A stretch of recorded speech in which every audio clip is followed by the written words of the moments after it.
Karena itu identifikasi. Jadi di surga neraka itu definisinya Allah itu yaumatab yaddu wujuh, di hari ada wajah-wajah bersinar, watas waddu wujuh, ada wajah-wajah yang gelap. Itu yang menjadi alasan Allah mana yang perlu masuk surga, mana yang perlu masuk neraka. Assalamualaikum warahmatullahi wabarakatuh. Alhamdulillah, wassalatu wassalamu ala rasulillah Sayyidina Maulana Muhammad Sahbihi wa sallam asma'in. Gini yang pertama jenengan harus matur nuwun sama Dr. Bunyai Aina. Berkatnya beliau punya watak memaksakan itu akhirnya. Terus kalau cerita sedikit tentang beliau cerita wudhu. Wudhu itu begini. Nanti di akhirat itu malaikat itu tidak secanggih Allah. Malaikat itu ora pinter-pinter banget. Tentu pinter Allah Subhanahu wa ta'ala.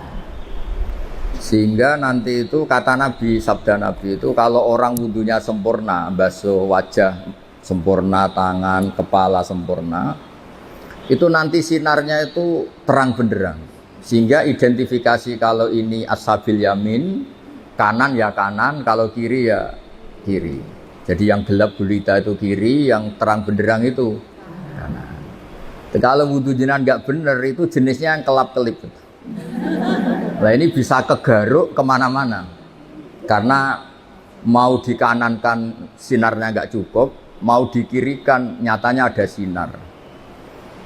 Yaitu terus kata Allah ini yang jenis ini menjadi ashabul araf karena pas digaruk sama malaikat identitasnya tidak jelas.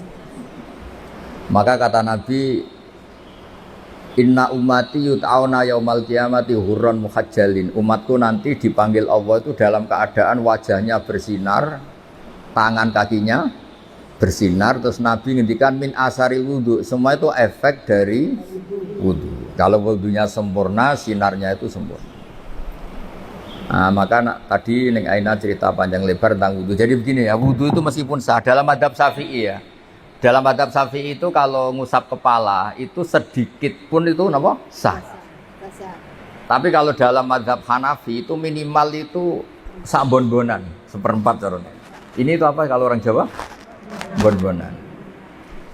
Tapi yang musalsal, tapi bukan syarat sah ya, ini ideal ya.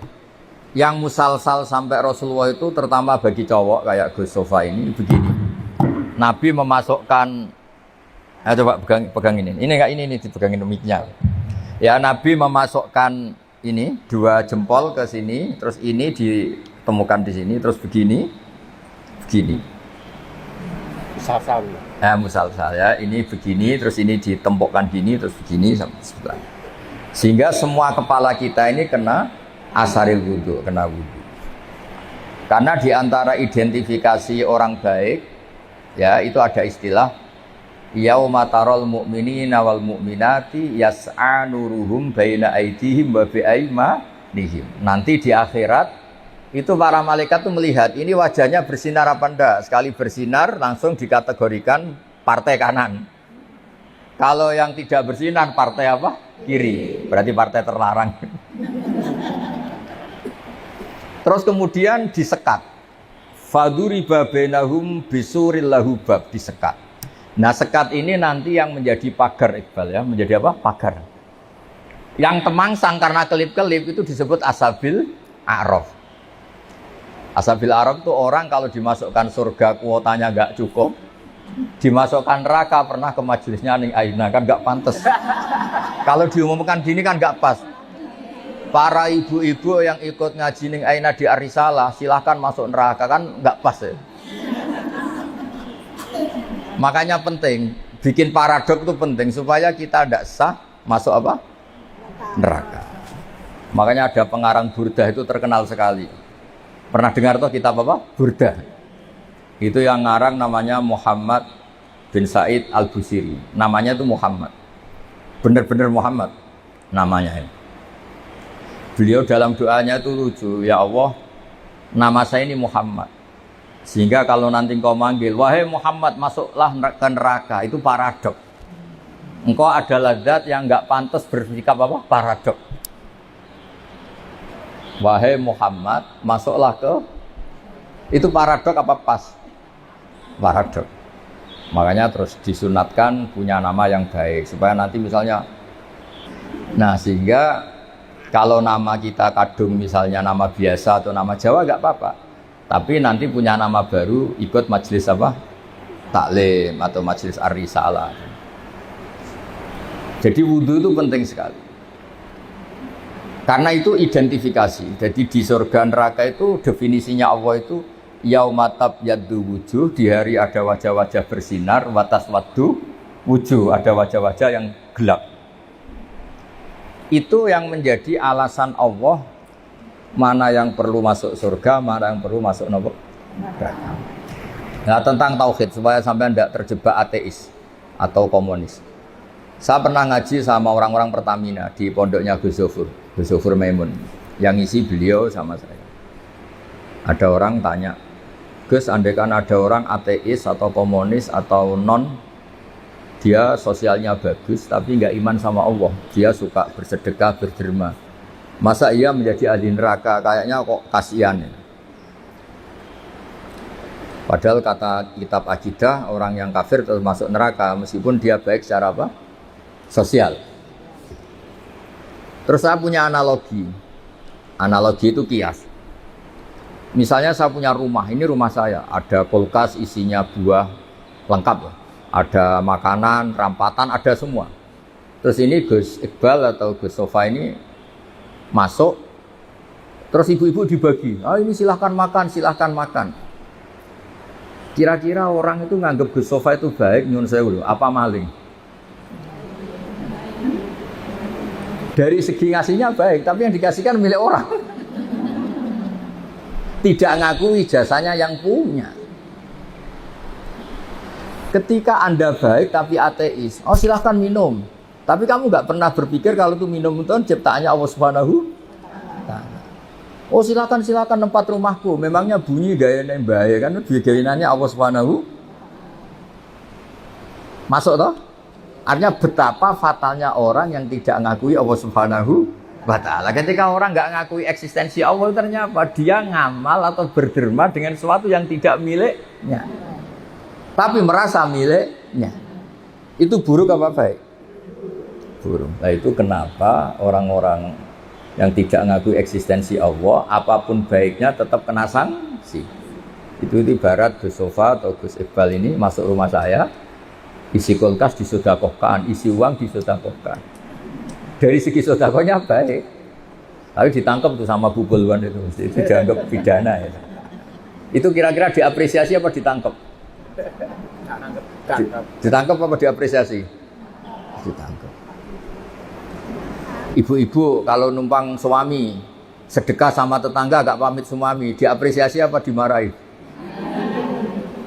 Nah, itu pentingnya iman sama Allah Subhanahu. Kalau kita iman kan, kita ngasih tetangga tidak sok berjasa karena kita yakin uang ini milik Allah Subhanahu. Makanya saya termasuk kiai baik gitu. Kata orang banyak saya ini kan termasuk kiai pinter. Tapi kenapa saya tetap tawadhu? Karena saya tahu ilmu saya itu milik Allah Subhanahu. Sehingga saya tidak perlu nuntut jenengan hormat saya, ngesot, nggak perlu. Ya sudah begini sudah bagus. Jadi dulu itu sahabat ditanya, ini cerita nyata. Ibu-ibu mulai dulu kan tukang demo. Ya nggak pernah bener lah mulai dulu, memang sudah gitu. Tapi tetap masuk surga karena nanti malaikatnya bisa didemo kalau nggak masuk surga.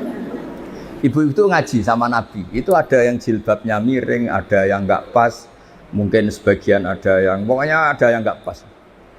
Mungkin nyuwun sewu ada yang sebagian, pokoknya nggak pas. Ya pas ngaji sama Rasulullah.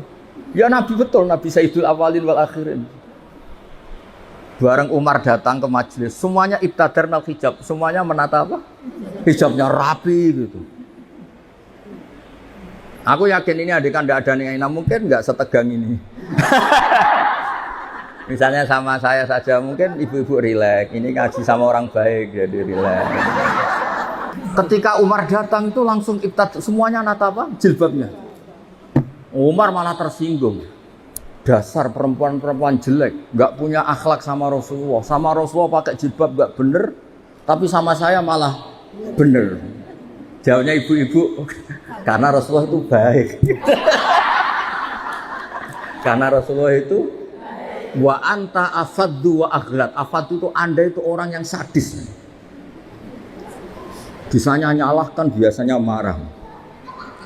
Kamu bisa tahu kan yang mirip Rasulullah itu siapa? Yang mirip yang mirip Umar itu siapa? Jadi intinya itu Rasulullah itu ya punya majlis untuk perempuan. Bahkan itu punya akibat dan Nabi tetap melanjutkan. Makanya punya akibat tuh sering ibu-ibu mulai dulu yang engkek ya banyak, yang caper ya banyak. Sehingga Aisyah tuh cemburu. Dasar Nisaul Ansor. Iya caper kali Kanjeng Nabi. Untung Nabi sudah enggak ada. Kalau masih kasihan tuh kiai-kiai enggak payu jadi kiai gitu. Ya Nabi kan ganteng, sopan. Sehingga terus Aisyah cemburu, Sayyidah Aisyah cemburu, terus Nabi malah muji. Sebaik-baiknya perempuan atau perempuan Ansor, tidak malu tanya urusan apa? Agama. Tapi Aisyah tetap melihat itu sensitif lah cemburu. Karena kadang tanyanya perempuan Ansor itu sampai urusan privat, urusan khas perempuan. Tentang menyelesaikan haid itu gimana, mandi dari haid gimana. Saat itu kan belum ada syariat, belum ada pondok, belum ada majelis taklim. Jadi memang yang menerangkan harus Nabi sendiri. Jadi semuanya itu ada resiko. Kalau perempuan nggak diajarin nanti nggak tahu cara bebersih, cara sesuci. Kalau diajarin istrinya cemburu. Jadi kayak itu repot. Ya terus makanya terus banyak yang kayak saya terus nganggep lucu saja. Kalau nggak dianggap serius tuh repot. Ya jadi Umar ya tak teruskan lagi. Sampai tahu kan sekarang siapa yang Umar? Umar marah. Ya aduwati anfusina, wahai perempuan yang nakal-nakal. Harusnya Rasulullah ahakku ayyahabna. Rasulullah itu lebih berhak kamu takut, kamu wibawa, kamu hormati. Kenapa sama saya terus? Ya karena Rasulullah itu lebih baik, Anda ini kasar. Semenjak itu, ya makanya terus orang hubungan dengan Allah juga sama. Kamu punya utang orang 1 juta atau 10 juta, nggak bisa nyaur itu nggak berani ketemu. Tapi kamu sering melanggar perintahnya Allah, itu kita istighfar ya nyaman. Dengan segala kesalahan kita mengadu ke Allah ya napa? Nyaman. Sehingga Allah ini nyata, sebagai Rahman Rahim itu nyata. Coba ya, Anda pakai motor teman kamu gadekan, itu nggak berani ketemu. Tapi kita pakai sarannya Allah, mulai oksigen, langit, bumi, semuanya kita pakai. Padahal kita sering salah, mungkin sholat kita tidak benar. Tapi istighfar tetap nyaman, nyebut asma Allah ya tetap nyaman. Saking baiknya Allah Subhanahu wa Ta'ala. Sehingga tetap bikin nyaman orang-orang yang meskipun sedang tidak dekat. Makanya ada sebuah hadits qudsi ngendikan, wahai Daud ini nabinya Allah. Saya dengan orang yang lari dari saya itu aswaku, sangat-sangat sayang. Nah di Indonesia kebetulan Torekoh itu bersanad sama hadis-hadis seperti ini. Sehingga nggak ada kita adat kiai ngecap orang yang enak. Ngecap itu mensetip masih. Mungkin sebagian kita orang Indonesia masih banyak yang judi online, mungkin sebanyak yang kecanduan narkoba, sebagian kita mungkin masih korupsi, sebagian kita masih nggak bener. Tapi karena agama ini bukan mengadili atau terus membasmi, tapi agama ini membenahi. Kalau ada jalan rusak itu dibenahin apa terus nggak dijadikan jalan? Tetap jalan tapi dibenahin. Kalau rumah ada tikus itu rumahnya dibakar apa tikusnya yang disuruh mirih? Gara-gara sanat-sanat seperti itu, sehingga alhamdulillah masih orang enak kerennya kayak gini tuh peduli. Takut umatnya Nabi itu wudunya salah, sholatnya salah, zakatnya salah. Tidak kok malah ngadili dasar bego, dasar goblok. Enggak, dibina. Sehingga jenengan harus bersyukur dengan metode seperti ini. Meskipun yang ngeri-ngeri sedap. Saya nggak bayangkan, andai kan saya ini kan sudah kiai top, itu kalau kesini itu ya gimana gitu. Lo tanya ini anaknya tadi nyogoi kopi saya itu belum loh. Saya datang belum sampai 5 menit belum ada kopi. Kok ngaji Gus yo? Nggih. Orang nggih itu bisa saking baiknya atau saking takutnya. Kayaknya yang kedua. No. Nah, jadi oh kan ada di sini aja masih diteruskan. Gimana kalau nggak ditodong? Oh, tidak ditodong. Pakai mic, ngamuknya pakai mic biar dengar. Saya itu dekat sekali sama Mbak Ma'ruf, suaminya Ning Aina itu beda betul. Mbak Ma'ruf itu anteng ngaji. Kalau sama saya itu diskusi apa? Ikhya. Lu tanya ini anak-anaknya. Diskusi kitab Ikhya itu. Kalau sama Ning Aina diajari tukaran. Gus harus ada RMI perempuan. Tadi saya ketemu ketua RMI. Wah, gugat terus. Dan saya senang. Memang perempuan itu baiknya gugat. Ini ada cerita. Ini cerita sanad mutasil. Saya berkali-kali cerita. Belum ada hukum Allah dirubah kecuali karena pemberontakan kaum perempuan. Jadi di juz 28 itu ada surat namanya surat Mujadilah. Ada yang baca surat Mujadalah. Jadi ada perempuan cantik, namanya itu Khawlah. Orang Arab itu kan hiper, karena makannya daging tidak ote-ote, jadi hiper. Kalau Kiai Jawa itu kan makannya ote-ote, tempe, terus utang jatuh tempo. Jadi sudah error lah sudah. Masalah syahwatnya itu sudah error. Sudah tempe, terong, utangnya jatuh apa? Tempo. Kalau orang Arab itu kan makannya daging, orangnya punya uang. Ya mungkin karena lama nggak hubungan suami istri, istrinya itu cantik. Ngerti istrinya itu suci, sudah haid suci. Pas masih sholat tuh diajak hubungan suami istri kan nggak mau. Setelah wiridan ya nggak mau. Terus dia marah, didihar, belum dicerai. Didihar itu ada satu bahasa yang setingkat talak. Ya semuanya gitulah, ada satu bahasa setingkat talak. Terus dia merasa gimana kok sampai gini kayak sudah dia agak kecewa dengan perilakunya sendiri. Matur Rasulullah, ya Rasulullah saya ini tadi begini-begini. Nabi menjawab, oh yang kamu katakan itu biman zilati tolak. Yang kamu katakan itu semakna dengan tolak. Berarti istri kamu tidak halal bagi kamu. Ya lelaki yang mantuk-mantuk, meskipun dia tuh ya iman istrinya cantik kok hilang. Waduh, gara-gara kata itu terus kehilangan apa? Istri. Dia kayak gimana gitu. Kehilangan istri cantik itu kan berat. Kehilangan istri jelek aja berat, apalagi istri cantik. Kadang ada yang jelek rezeki gitu. Sama Gus, ya. Punya suami ganteng juga, Deni Gus.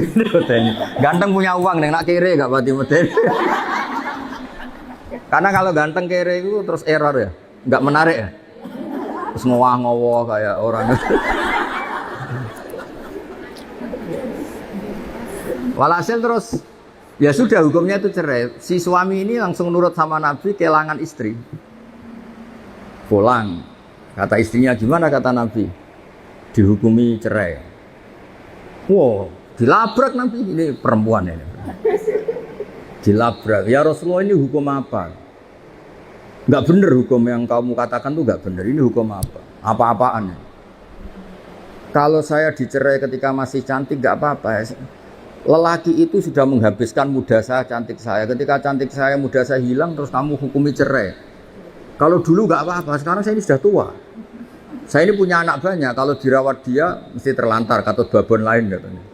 Kalau dirawat saya perempuan nggak bisa cari apa? Nafkah. Kalau bikin hukum yang benar, Nabi bilang sementara hukumnya hanya gitu, memang hanya gitu sementara. Lu itu perempuan tadi saking kacaunya bilang gini nih enak sama Rasulullah. Ya nanti engkau saya laporkan Tuhan bahwa Anda ini tidak serius. Karena kau jadi nabi hukumnya harus dievaluasi. Nah gak perempuan gak bisa. Dia pulang tapi perempuan ini religius. Dia sujud berdoa ya Allah kasih tahu nabi engkau bahwa kalau bikin hukum jangan begitu. Lalu itu malaikat datang ke Rasulullah. Mat turuti repot musuh wedok. Saya tuh berkali-kali loh ketemu ireng ditodong Gus siapa suruh ngaji. Saya biasa bilang enggak ya. Jadi kalau ras terkuat di dunia yang ngomongnya itu bisa masalah besar. Jadi itu Rasulullah Nabi dikomplain. Makanya cerita itu sebagian tuh nggak bener. Katanya ada kiai cerita Nanti bidadari di surga tuh cantik-cantik. Sudah cantik nggak bawel. Sudah cantik nggak bawel terus nggak minta uang belanja, uang salam, ya baik. Terus ada santri bilang, Pak Yai, Ibu Nyai di belakang baru datang. Tapi paling cantik tetap yang dari dunia. Kok bisa hanya ada tambahan itu kan? Saking takutnya. Akhirnya hukum dihar itu tidak sama dengan tolak. Makanya ada surat ini Sofa tahu Iqbal. Qad sami Allah qaulal lati tujadiluka fi zawji. Allah itu mendengar perempuan yang bantah kamu. Tujadiluka itu bantah, komplain. Kayak apa perempuan? Hukumnya Allah aja dilawan. Kondang lah, pokoknya prestasinya itu hebat. Cinta Gus. Ya tadi Khaulah tadi. Dan penerusnya maksudnya. Khaulah dan apa? Dan penerusnya. Tapi itu menjadi berkah. Andaikan tadi perempuan tadi tidak komplain, mungkin tidak ada hukum seperti itu. Jadi makanya komplain itu penting kalau sudah muqaddar. Jangan pernah dengar kan sholat itu pertama 50 apa 50. Itu berkahnya Nabi Musa yang tukang komplain. Kalau tidak ada komplain bisa 50. Jadi berkah komplainnya Nabi Musa itu kayak Neng Aina, dia kan tidak model gini, mungkin saya tidak ngaji sama teman. Misalnya loh, beliau berakhlak karimah kayak orang Jogja. Ngapunten Gus, nak menawi kerso, ngaos, nak boten nggih, mboten dadi penggalih, nderek. Wah, aku mesti milih enggak yakin milih kan. Kira-kira lah, andai kan Neng Aina kayak orang Jogja sesopan itu, saya ngaji apa enggak?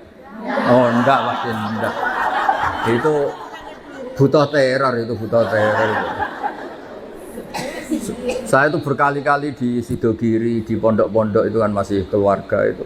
Mesti ya monggo Gus nak ngaji, aku muni sesuk ya sesuk gak apa-apa engko. Nah kali ini enggak. 5 menit. Jadi ya. Tadi saya baru asik cerita-cerita sama Mbak Anwar. Beliau delok jam, wis wayahe ngaji. Wah. Jadi sowan Mbak Anwar ya dijami. Mbak Anwar loh, abahnya sendiri. Di tengah-tengah asik cerita ya hebat, Masya Allah. Semoga nanti Mungkar Nakir juga takut tanya. Terus repot musoning Aina wis kono ning sekarang.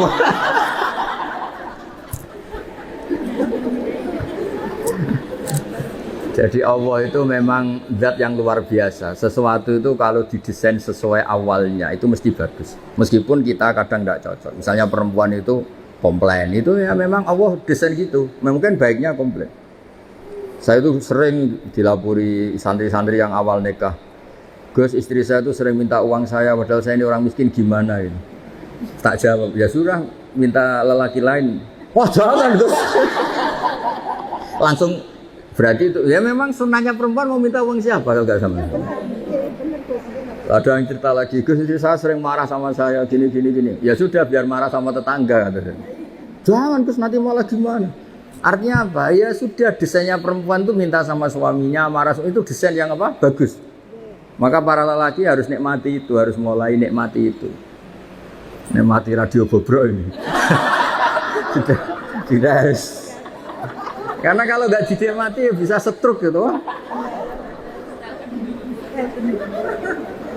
Ya karena Nabi itu orang paling pintar di dunia itu kan Nabi Muhammad. Itu nggak ada rumusnya ngadepi perempuan. Nabi pernah ngendikan, ini terakhir ya. Nanti ada tanya jawab, tak turuti semua. Ada Nabi itu ditanya, gimana Nabi menghadapi perempuan? Perempuan itu khuliqat min dilain awas, dari iga yang apa? Bengkok. Kalau kamu paksakan lurus, maka patah. Kalau kamu biarkan tetap apa? Bengkok. Nabi saja tidak punya rumus, apalagi kita. Sahabat ditanya, terus piye? Ya tidak piye-piye, sudah gitu itu sudah. Diluruskan apa? Patah, dibiarkan bengkok. Ya sudah begini. Kayaknya orang paling cerdas di dunia tidak punya rumus kalau tentang apa? Perempuan. Berarti hebat dia perempuan Gus. Hebat. Ya, saya itu berharap begini itu nanti kalau sudah ketemu Allah nanti di akhirat itu wis cobamu wis kenal ning aina wis coba.